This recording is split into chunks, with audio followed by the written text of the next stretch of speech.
ごめんね素直じゃなくて夢の中なら言える思考回路はショート寸前今すぐ会いたいよ泣きたくなるよなムライ電話もできないみんなだって純情どうしようハートは万華鏡月の光に導かれ何度も巡り合う星座の瞬き数え占う恋の行方同じ国に生まれたのミラクルロマンス信じているのミラクルロマンス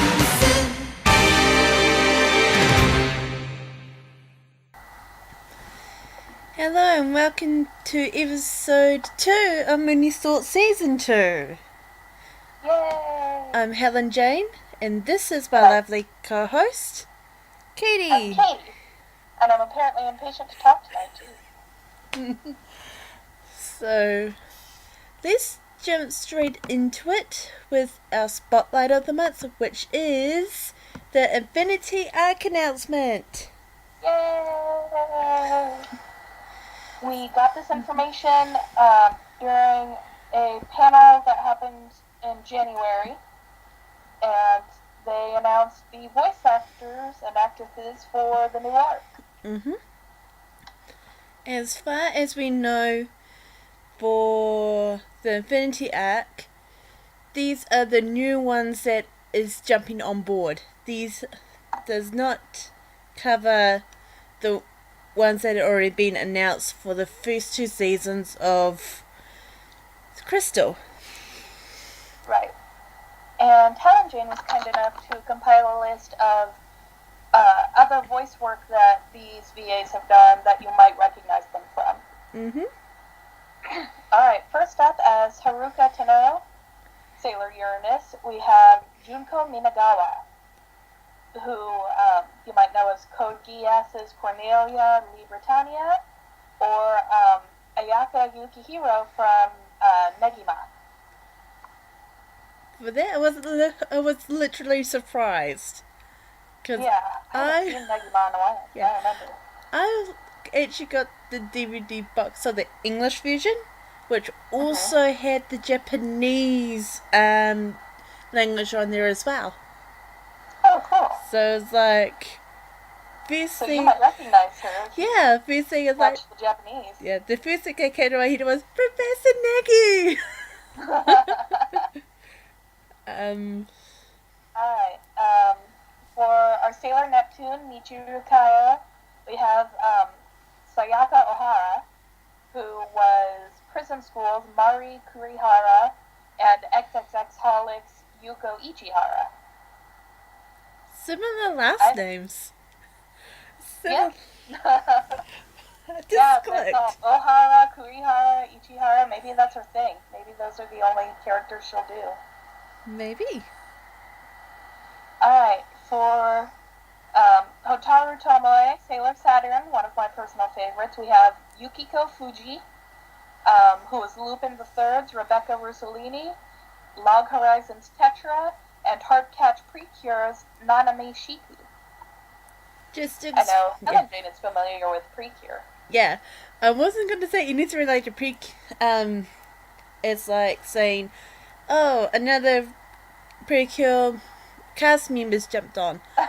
It's basically telling you that this, the Precure character is part of the Fashion Club. So, if you watch Heartcatch Precure and you hear that name, well, now you know it's now added on to the, what's it called again? The cast? Yeah, her cast list as Sailor Saturn. Oh, her resume. Yeah, that's it, resume. Yeah, okay. Finally came to me. And you as well. Alright, now I can't talk. Alright, as Kaoli Knight, we have Hikari Yono, who was Naruto Shippuden Samui. I'm probably one of the few people on Earth who never really watched Naruto, but I'm sure a lot of you guys will recognize it. Same here, and when I saw that, was looking through her resume, there wasn't that much what Crunchyroll actually provided. This is where I actually got it from, so thank you, Crunchyroll, to actually doing most of the work. But there was hardly any credit to Yono, so I decided to have a look around, and the thing that popped up was Naruto Shippuden, so for the Naruto fans, there you go. Alright. Professor Tomoe is going to be Takuya I messed it up.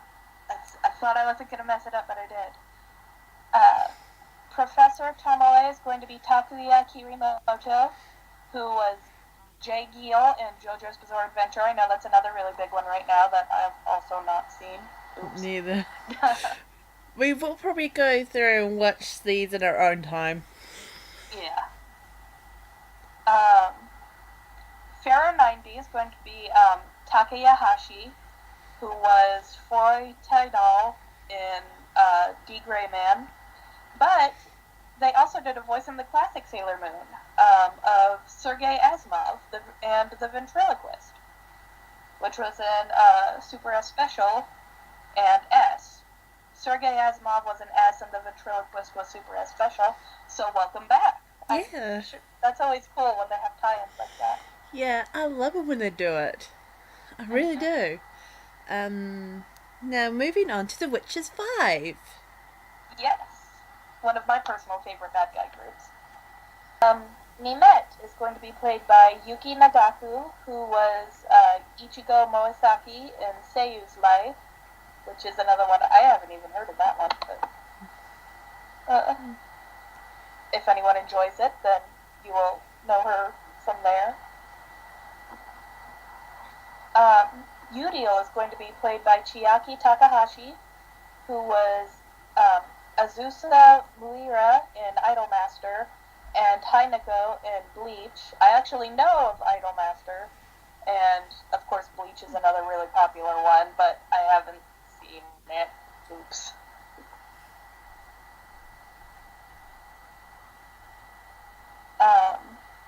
Veloy is going to be Rina Homizumi, who, this might be her first time, because I don't have any credits. I could not find any credits, so she may well be a newbie.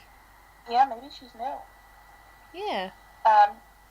Telu will be played by Naomi Ozora, who was Genshiken's Sue Hopkins, another one I haven't seen. I'm such a bad weeaboo, I haven't seen any of these.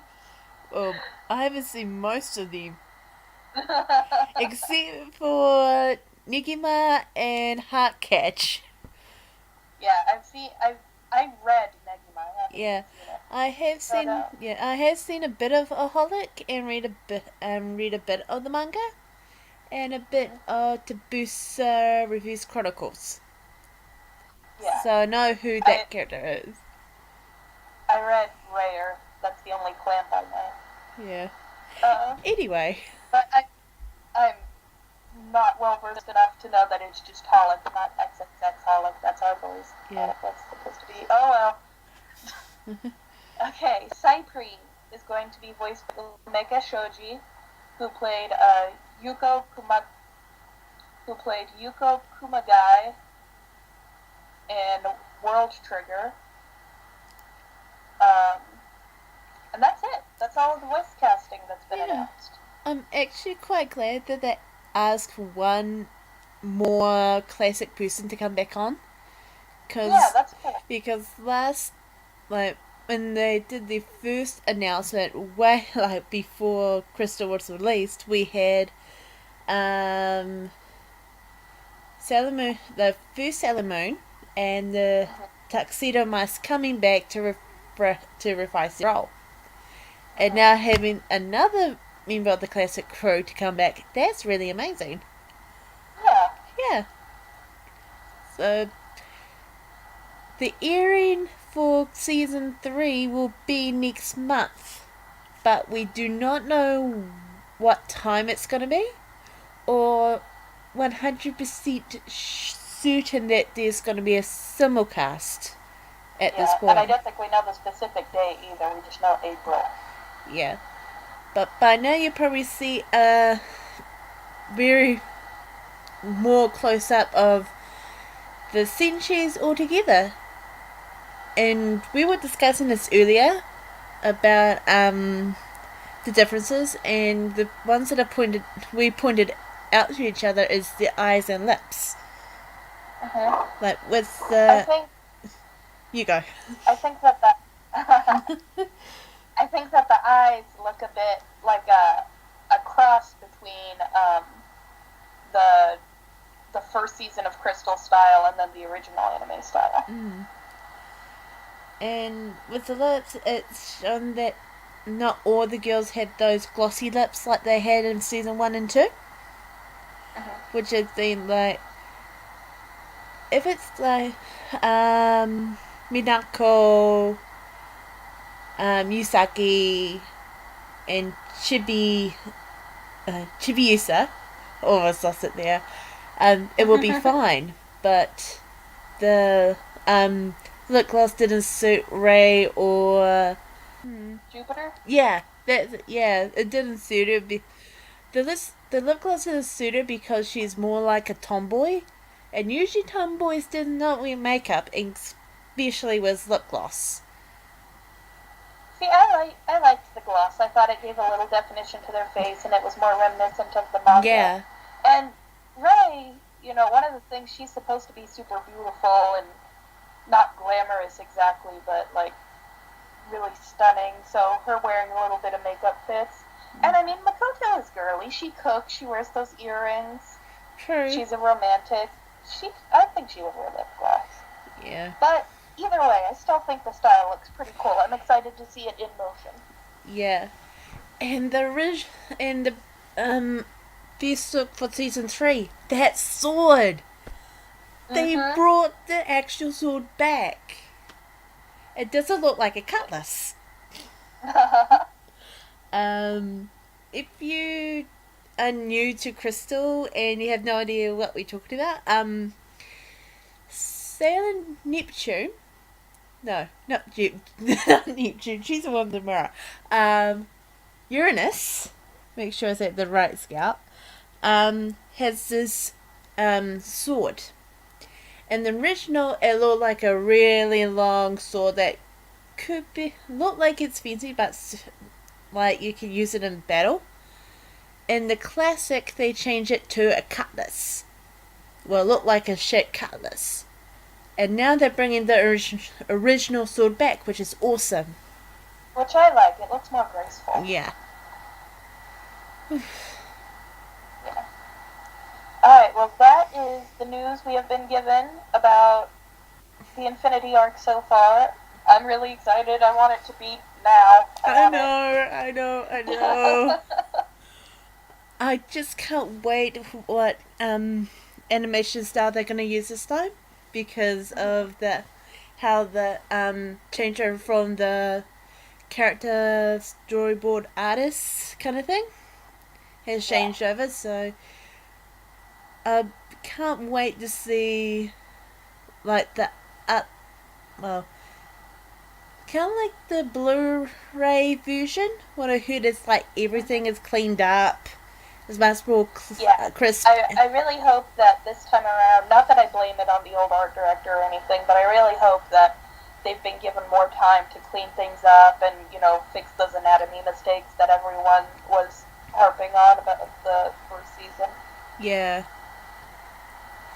I have like this sneaky suspicion that they, like near the end of the Black Moon arc, that they already got the green light and started working on the storyboards and everything.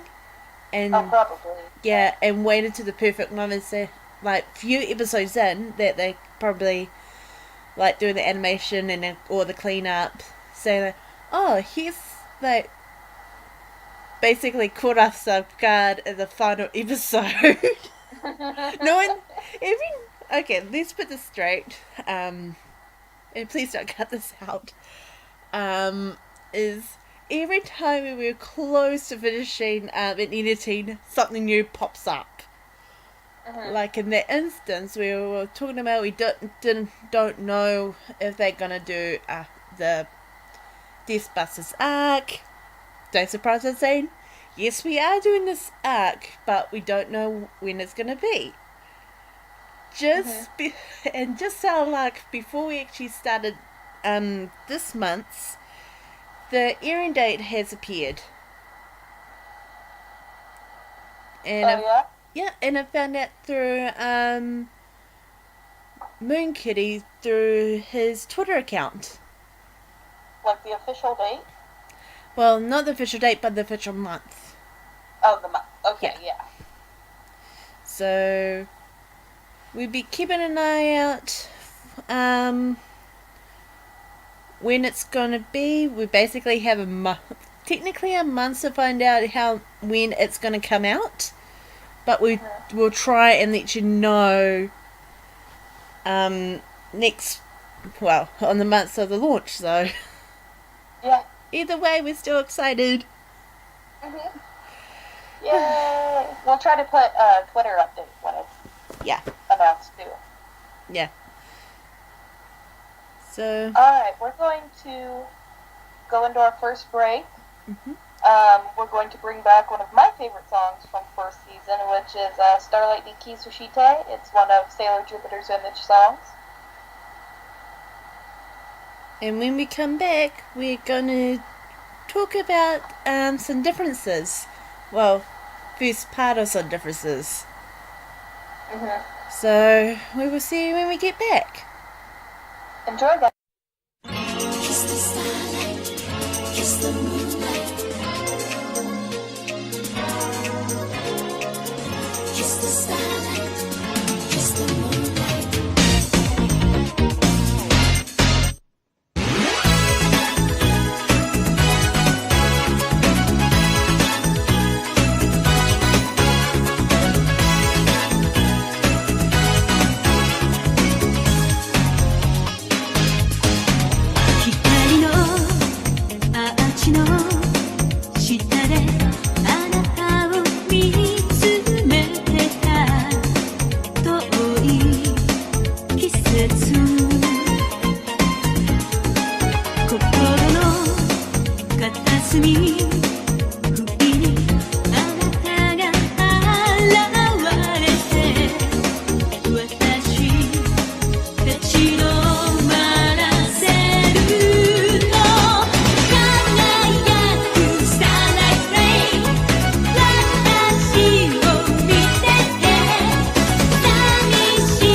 ほら変われるように不思議な Moonlight Play 背中を押して飛び出す街に眩しい時間が待ってる Starlight Play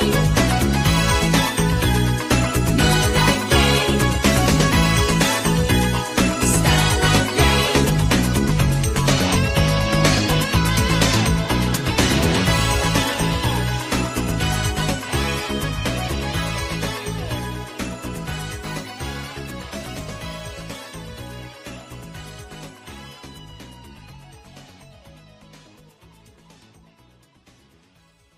Welcome back, guys. We hope you enjoyed Starlight ni Kisu Shite. I know I did because it's one of my favorites. So let's jump into the first topic of this year. Yay! This is Japanese versus DiC versus Cloverway Incorporated.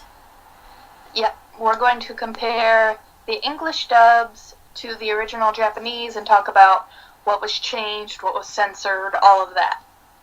So, alright. We're going to dive right in. The first two seasons, Sailor Moon and Sailor Moon R, were originally dubbed by the American company DiC Entertainment in 1995. One of the biggest and most obvious changes they made was to give the characters English names.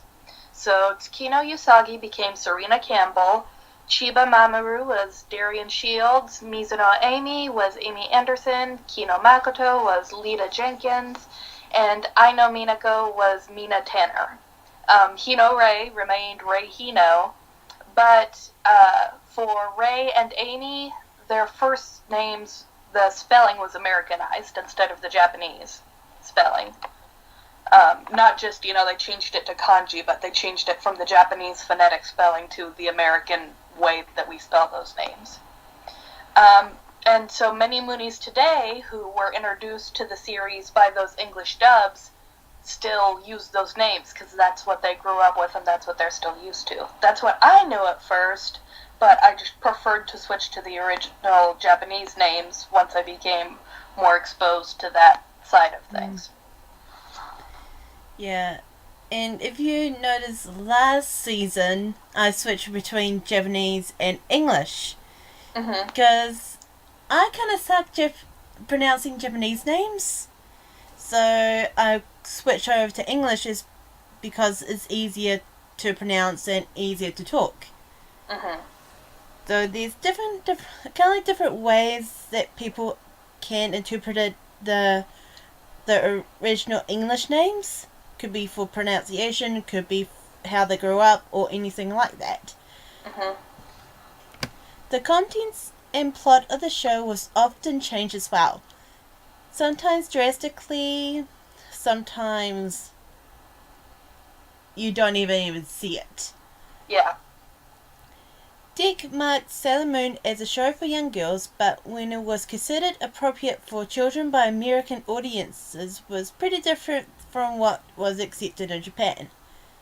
Some of that could be included nightclubs, some of them like drunkenness, naked scenes, and all that kind of thing. So because of this, DiC would often edit visuals or plot points, or even cut them out altogether. One of the biggest examples for this instance is the very first scene of the DiC dub, which creates an introduction using clips from Japanese episode 44. This immediately spoils the major plot points of Usagi's past identity as a Moon Princess, as well as the identities of Mamoru and the other Senshi. As a young kid, you don't notice these changes, and also probably don't even care. But if you watch the Japanese version when you're older, then watch back to DiC, you'll be able to spot it automatically. Yeah. Well, and I think to a degree, I mean, you kind of already know who the Moon Princess is going to be, so I don't think it was too much of a spoiler, but if you did think, maybe they're going to find someone else, that kind of told you right there, no, this is her. Mm-hmm. Some visual edits that they would do included obscuring or removing images of the Senshi's bodies that were considered inappropriate, especially during transformation scenes, like the outlines of like their chest area and stuff. They thought that was inappropriate. They would turn text to English for signs and books and stuff, and they would do just really kind of weird minor adjustments. Like, if people were riding in a car, they would edit seat belts onto them to, make it more child appropriate, like they were making them good role models or whatever. So some of it was pretty obvious what they were doing, and some of it, you wouldn't even really know it was there unless you knew that the Japanese episode didn't have it there already. Several episodes were skipped entirely if the subject matter was considered too I can't speak. Inappropriate or too culturally different from American audiences, and that's probably as well as well as the Western world. I mean, over here in New Zealand, possibly Australia as well, Canada. Yeah. UK, Ireland. A lot of what we're going to talk about specifically deals with the differences between America and Japan and their standards and stuff like that, because DiC was an American company and it was really going to push Sailor Moon into America, but those standards were pretty much upheld by most of the westernized world. So it pretty much applies to, New Zealand, HellenJane's country, all that. Yeah. So if you the book of you saying like, hey, what about Ireland? It's the exact same edit, etc., etc. So the second Japanese episode, for instance, was omitted due to the heavy reliance on a knowledge of Japanese style fortune telling and a general view of fortune telling such as pagan and unchristian in the West. Japanese episode 6 was removed due to Yasagi's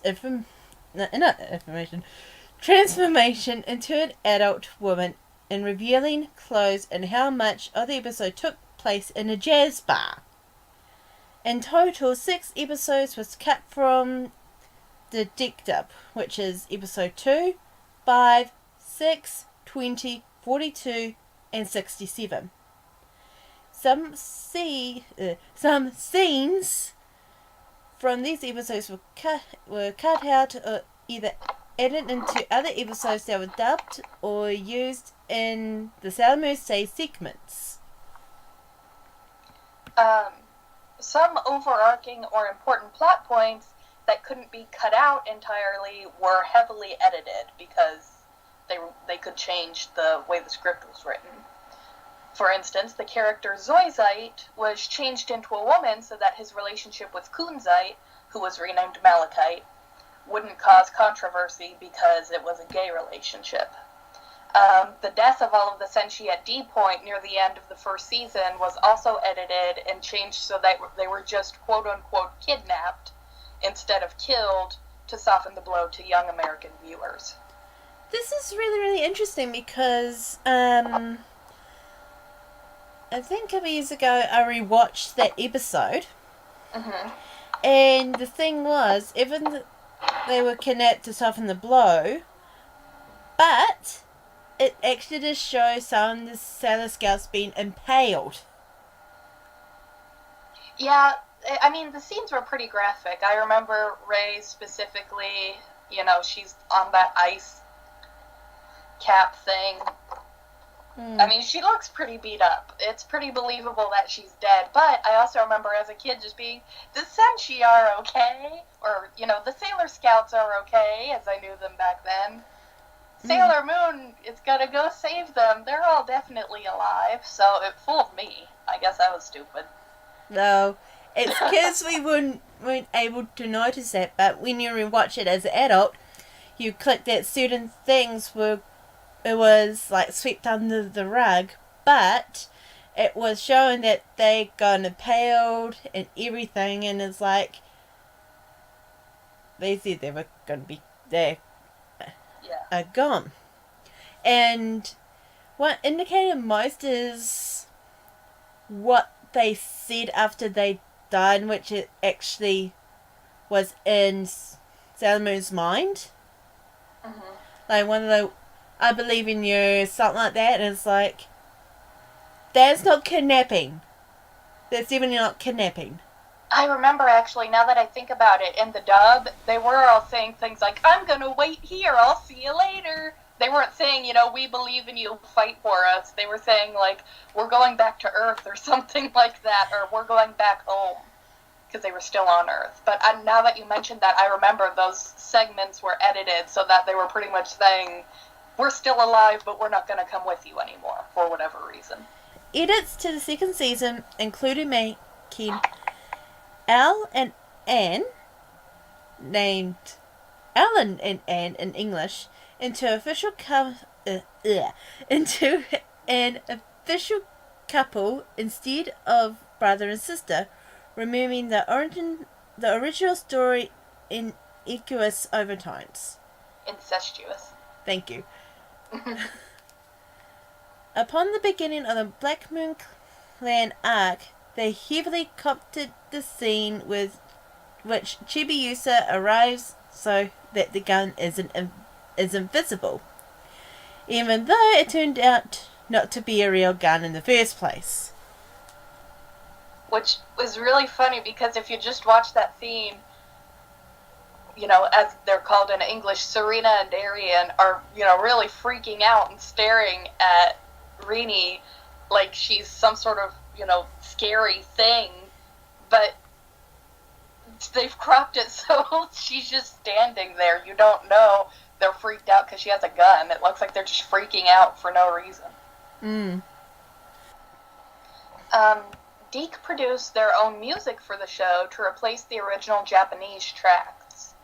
A new theme song, background stings, and new transformation and attack tracks were used. Partially because, they didn't want Japanese lyrics and stuff, but also, to jazz it up for American audiences, I guess. 2 albums were also produced, including songs that were used in the show and songs that were exclusive to the albums, all sung in character and in many cases by the American voice actors. And they were the best songs that I heard as a kid. I know the I'll have to look it up. We can add it as an annotation, but I don't remember the first record, but I know the second one was called, like, Luna Rock. I think the first one was Sailor Moon. We will put it up because I know that I should have looked it up. Thinking of it now, of course I should have looked it up. Yeah. Although I'm fairly certain the second one was Luna Rock. All I remember on the cover saying songs from the TV show. Mm-hmm. Then after that there was Greatest Hits that was released, which is a mixture of both CDs. And I think it's called the Moon Collection, by memory. And that's basically showing like the most popular songs out of both CDs. But yeah, the OST wasn't that good, but the songs that they did for it though, it's really, really good. I always kind of liked their take on the transformation music, especially the one that they would use for Sailor Moon. Maybe it's just the nostalgia factor and it isn't actually that good, but I always liked it. Yeah. and I think it was the Beatles' I Want to Hold Your Hand they did as well. Really? Did you know that? No. It's like kind of like a remix in a way, but the lyrics are completely the same. I'll have to look that up. That's really weird. I think it's from the second album, but I remembered hearing that, and it's so good. If I can find a link, I'll include it in the notes so you guys can take a listen too, because I'm gonna have to look at that. That's weird. I will basically let you have a look at it during our next break. Alright. So, back on topic. While not necessarily a change, an infamous again I cannot speak. An infamous DC addition to the show, and most of us who've been Moonies for a long time knows this, was Sailor Moon Says. A segment at the end of each episode where Sailor Moon would advise, well, not just Sailor Moon, but also the Sailor Scouts, would advise kids on how to stay safe and treat their friends and be a responsible member of society. Mm-hmm. Like many kids shows that aired in the 90s in the US, this was added due to rules about children's programming that was required cartoons to be educational in some way and promote good behavior. Rather than trying to shoehorn morals into scripts, cartoons would throw together some relevant pre-existing clips from the show and a voice-over to talk about eating healthy and staying in school and tack it on before the end of the credits. This fulfilled the educational requirements without having too much of an effect of the actual episode. I remember some Sailor Moon Says. Yeah. I remember the one about not going on crash diets and preserving fossil fuels, and maybe those are the only two. Yeah, I remember the Superstar one. There was like a Dreams of Sunlight, something along those lines, and Luna was in it. Sometimes Luna did pop up now and again because some of the educational parts was actually reused. So yeah, the same Sailor Moon Says would appear in multiple episodes. Except for the first one. Yeah. There was hardly anything said in it than giggling. DiC stubs of the first two seasons didn't initially attract much of an audience, and they never dubbed anything past the arc season because of that. Many people attribute this to DiC's subpar handling of the anime and thinking, they ruined it so much that it wasn't really good and no one wanted to watch it. And other people believe that it was because of the general anime watching audience of the time. Because huge anime phenomenon like Pokemon and Yu-Gi-Oh! Hadn't hit the US yet. When they first got Sailor Moon. And any cartoons that were really popular, that were technically anime, weren't really perceived as Japanese. If you listen to our interview last season with Kathy, she mentions that things like Transformers and Speed Racer, which were Japanese animation, weren't really known to be Japanese by the general public, and they just kind of assumed that they were American cartoons that looked kind of different and they talked fast. The actual US anime fandom that specifically liked anime for what it was pretty small. It was mainly pretty underground, and it was focused on more adult animes and OVAs and movies, so they weren't really interested in DiC's squeaky clean Sailor Moon dub. Things changed for the English Sailor Moon in 1998 when it began airing on Cartoon Network's Toonami block. With a new audience that was actually interested in the show, Cloverway Incorporated bought the rights to Sailor Moon and dubbed the third and fourth season. While generally considered more faithful to the original scripts, Cloverway also made some important changes, particularly to specific characters and their relationships. TV regulations had become a bit more lenient, so Cloverway was less heavy-handed with their editing, and scenes that would have been considered too violent by DiC standards were kept intact, because DiC, basically anything that wasn't magical violence, any punching, kicking, slapping, DiC would take it out, because they really didn't want, any sort of backlash for violence. But Cloverway would kept at least most of that stuff in. The Sailor Moon Says segment was also removed because that cartoons have to be educational was not a worry anymore. Cloverway also returned to using most of the original Japanese music, though they did create English versions of some songs, and when they were pressed for time, because Cartoon Network wanted the dubbing done really fast, they would just remove songs entirely, instead of making a new one or keeping the Japanese version in.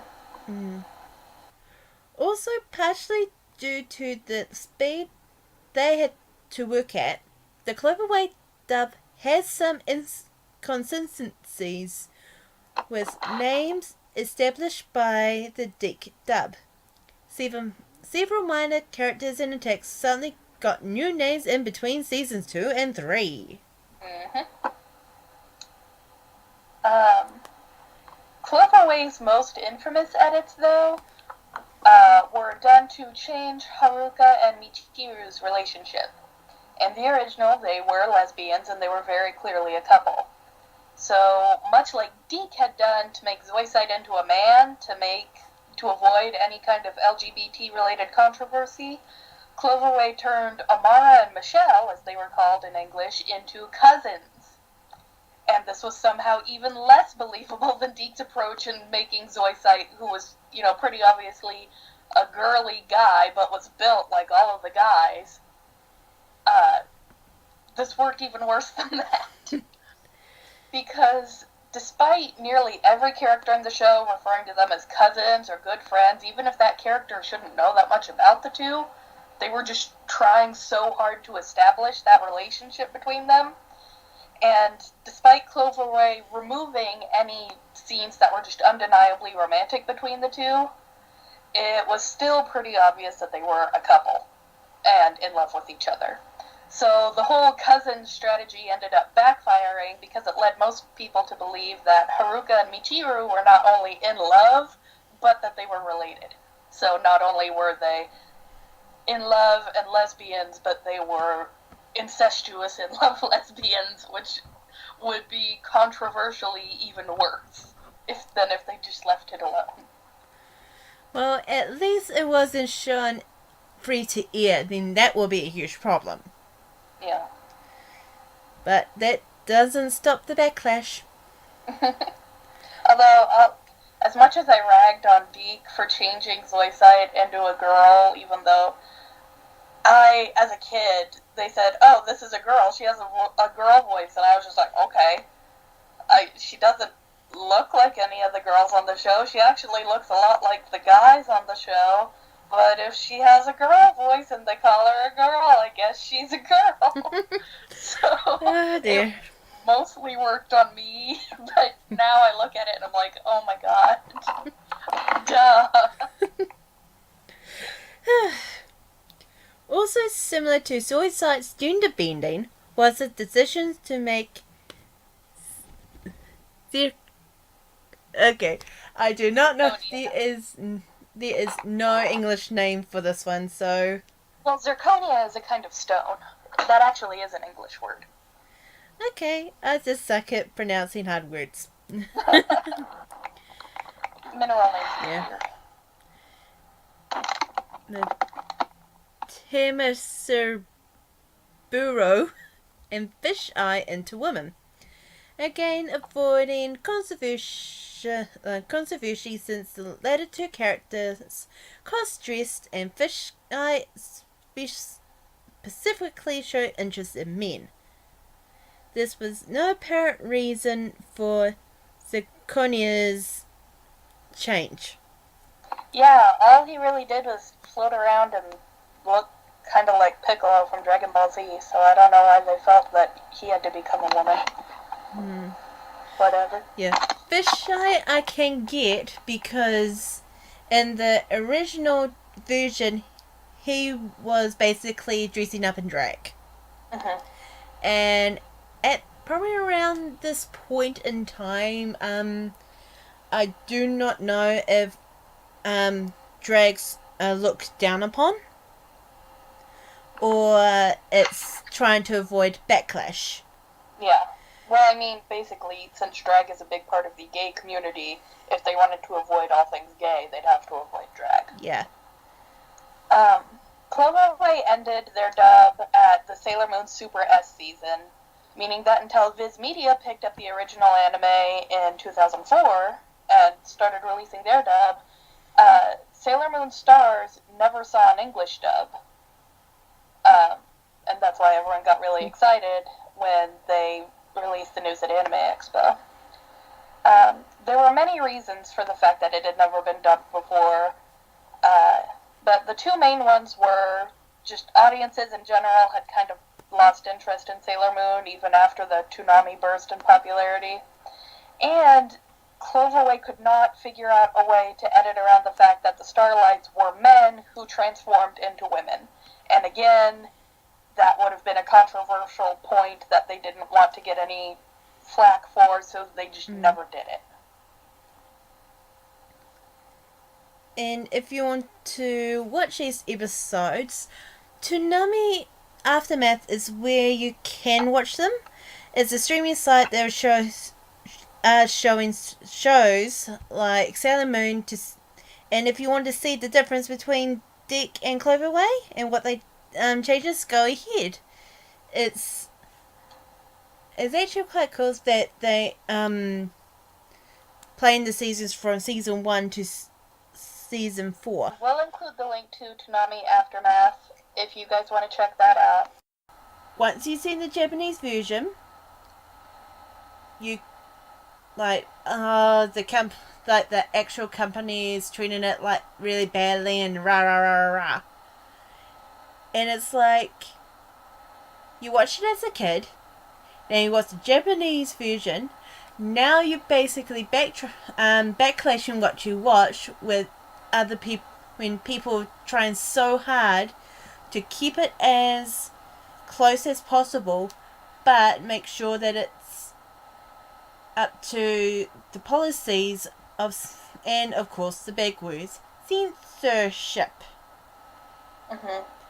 And that's why people mention on the writing and everything. They don't appreciate the music more, because like I said before, the music, the songs were amazing, and it follows through not just Sailor Moon but other ones as well. And like it was mentioned about Pokemon and Yu-Gi-Oh, and basically now to the new ones today, if you watch the Japanese version, you probably won't like the English version. When it's kind of like that's how the anime community works, basically. And yeah, there's a lot of elitism, but also I think part of it has some justification because you want to see how it was intended and not how it gets edited for how whoever dubbed it thinks you want to see it. You want to see how it actually is. But the other thing is, for what it is, it's not that bad, and it gets a lot of people interested in whatever the anime is, at least, so they can learn more about it. if I hadn't seen the English Sailor Moon, who knows if I would have ever really gotten into it and known and been interested in the Japanese version now. So, but overall, like HellenJane said, a lot of people, even if they start out with the English dub, once they get more into the original Japanese and knowing how the original story went, they tend to really crap on the English dub. And it's pretty undeniable that they edited a lot and changed, they made a lot of things less intense, which, I guess for American kids they thought they needed to do, but at the same time it just sort of made things less important in the show. And, they would try to make the Senshi talk like cool, hip American teenagers, so they used a lot of slang that kind of, it's like when parents use slang and it makes you kind of cringe, like, no, you're not cool, stop, you're embarrassing me. That was kind of how it went in the show, too. And, so, they weren't particularly great dubs. They weren't particularly faithful dubs. They hacked stuff up a lot. But they did what they could and what they thought they had to do to get the show to air at all. And if nothing else, it did introduce a lot of people to Sailor Moon and anime as a whole. So I don't think the dubs are useless. I still have a soft spot for them because of my nostalgia for them, even if I can look back on them now and I don't think they're that great. But I still appreciate them. Yeah, it's going back to censorship, really. And at that particular time, they had rules and regulations. They still have different rules and regulations now, but they change over time to suit like the time. And these days, the companies probably work with like the people who did the anime in the first place. It could, and I think Viz Media is doing it really, really well. And yeah. The fact is that for a lot of companies, if they, say, oh, well, this small bit of violence happened, we're going to edit that out. A lot of times it isn't specifically because, whoever was at the editing panel said, children shouldn't see this and took it out. It's because they looked at it and said, this is the kind of thing where if, a parent walks into the room while a kid is watching this show, how many parents are going to say, that's entirely inappropriate, my children can't watch this show anymore, and lose the company a bunch of money.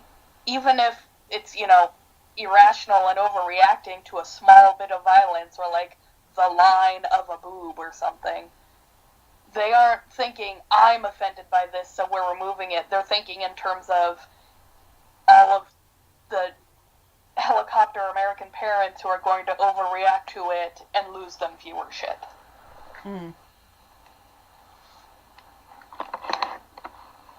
Okay. What? I think I saw footprints just go over my laptop.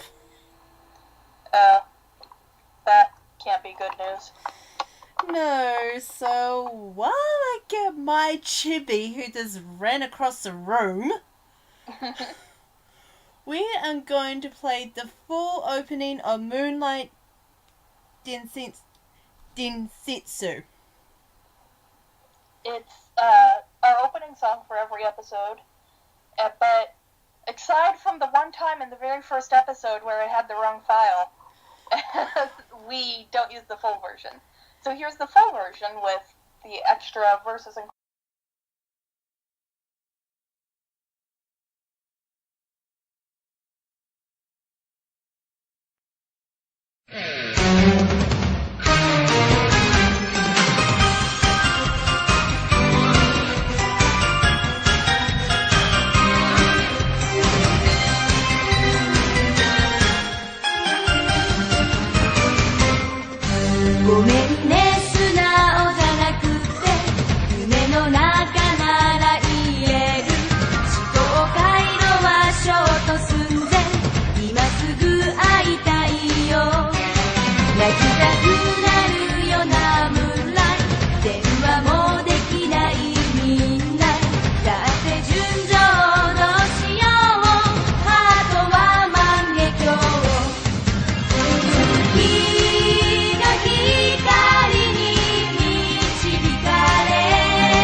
あなたを見つけられる偶然もチャンスに変える生き方が好きよ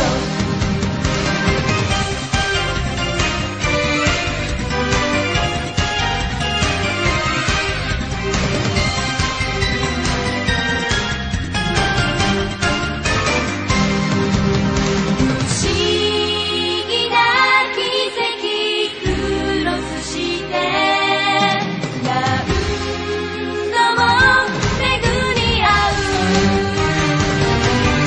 星座の瞬き数え占う恋の行方同じ国に生まれたのミラクルロマンス信じているのミラクルロマンス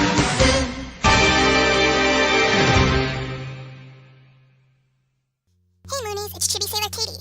HJ and Katie covered the English dubs, but they neglected to mention a very important step along Sailor Moon's journey to the US. Before DiC acquired the rights to localization, a studio called Toon Makers made a bid in 1993 to make an entirely new, Americanized Sailor Moon series. It would include both animation and live-action segments filmed by the same company that filmed the English parts of Power Rangers.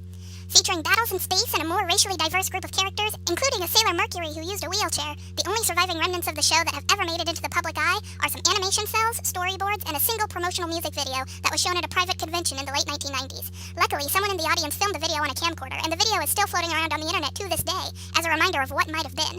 It's commonly known as Saban Moon due to the live-action segment's similarity to the Power Rangers, which was produced by the company Saban, but they didn't actually have anything to do with it, so the name isn't correct. I'll sneak a link to the music video recording into the description. Hopefully HellenJane and Katie won't catch it. Hey, what's that over there? Katie, Yeah. what kind of restraints did you use this time? Well, it wasn't a restraint so much as I bribed them with chocolate. While we're trying to figure out how to restrain them next time, let's move on to the mooch of the podcast. Usually we do this as an add-on, but since of like the breaks and holidays and everything, there has been new Pill Pip dolls popping up here, there and everywhere.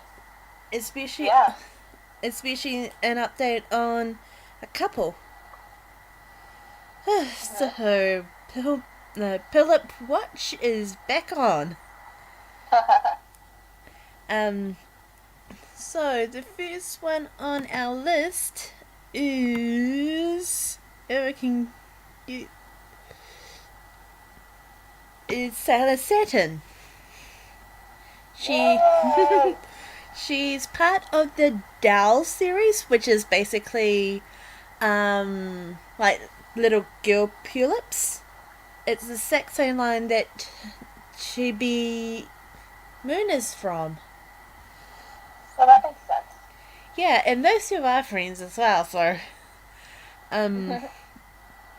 you can get her as her Sailor with her Sailor Fuku, and if you go through Yes Asia, you will be able to get, as part of the limited edition bundle, this Infinity School uniform. That's cool. Yeah. Which is really, really awesome. This popped up just after we uploaded the final episode last year. So, and it was supposed to be part of last month's podcast, but I found out that there was a whole lot that been released while we were off the air. Yeah. Now the second one is the Starlights. Who knew that they were going to do Starlights? So, I mean, it fills out most of the main Senshi. There's still a few side Senshi that aren't done yet, or announced yet, but... yeah. So, basically, Biter and Healer is not ready to be announced at this point, but not fighter, maker, star maker. Ugh, mixing them up. But Starfighter, the thing is, I have no idea why I mixed up maker and fighter. Anyway, the one that has been announced to be shown, well, to be released as a doll, is Starfighter. I know I've seen a picture that had at least prototypes of all three of them. Yeah. So the others might not be officially released yet, but I'm pretty sure they're coming because I've seen. Yeah. The, They are coming, guys. So we'll let you know when they're ready. Or knowing our luck. Fighter is going to be available in, well, mid-April this year. Of course, like Pill Pop Fashion with the Sera Myu line, there is going to be a special, well, a limited edition version with the school uniform. And knowing how the pattern is going to follow through with the other two Starlights. Yeah, I would assume so. Yeah.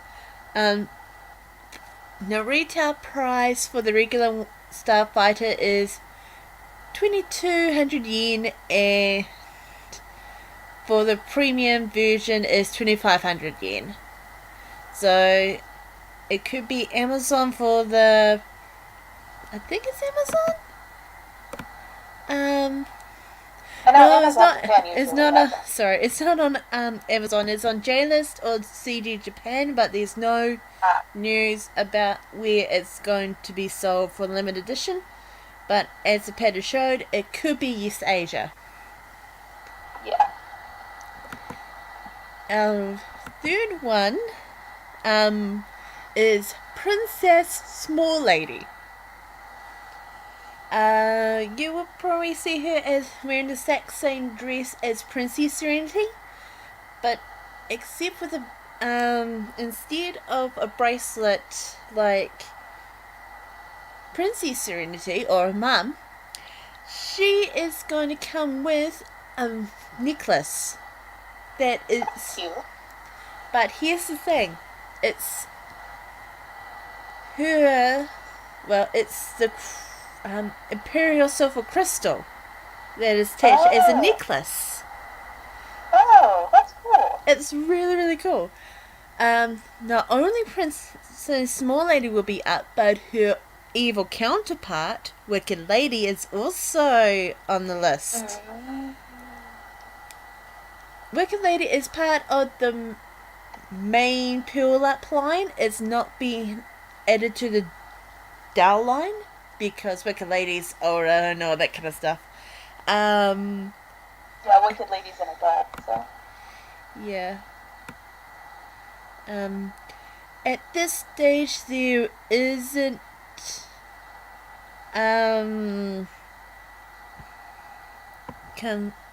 Lost it. Hang on. As I know, there is no accessory for Wicked Black Lady, but both Small Lady and Wicked Lady will, or Black Lady, if you want to go, well, one of those two anyway, will be on Yes Asia.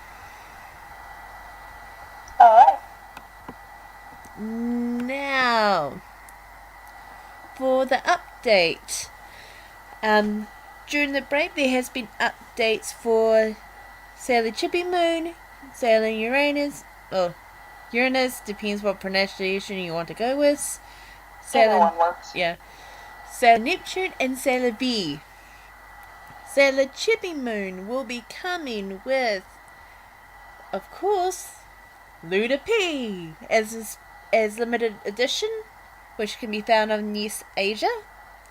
And for our favourite couple, they will be coming with their own school uniforms as well. So all three outer senshis will be coming with their school uniforms. And for Sailor V, this is the only way you can get Artemis.